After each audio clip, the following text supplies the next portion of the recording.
Umwana wahinduye amateka ya ruhago. Mu isi ya ruhago hari abakinnyi bavutse bafite impano idasanzwe, ariko ni bake bashobora guhindura amateka bakiri bato.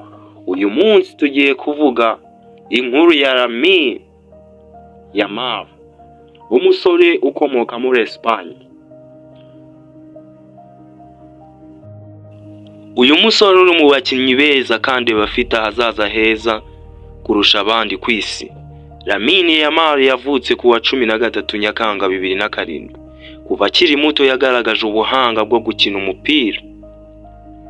Yinjiye mu ishuri rya ruhago rya La Masia rizwiho kurera abakinnyi bakomeye nka Lionel Messi. Kuzamuka kwihuse kwa Lamine Yamal mu mwaka wa 2023, Yamal yakoze amateka akinira ikipe nkuru ya FC Barcelona afite imyaka 15 gusa. Nyuma yuko yayisaba umwe mu bakinnyi b'ingenzi b'iyi kipe ndetse no mu ikipe y'igihugu ya Espagne,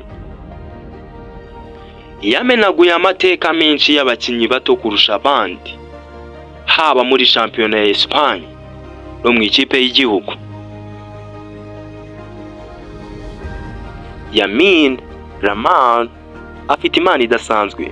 Abasesenguzi bavuga ko afite umuvuduko udasanzwe, ubuhanga bwo gucenga, gutanga imipira ivamo ibitego, ureba aho umukino ugana mbere y'abandi, gutera ibitego by'ubwenge.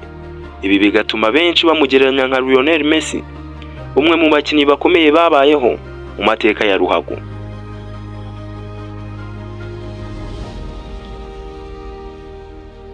Intsinzi ya Lamine Yamal ku isi.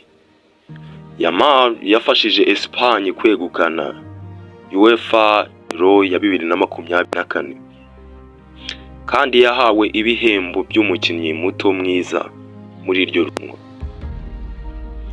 Nubwo atarageza imyaka 20 amaze gukinira Barcelona imikino irenga 150, kandi yatwaye ibihembo byinshi bya shampiyona.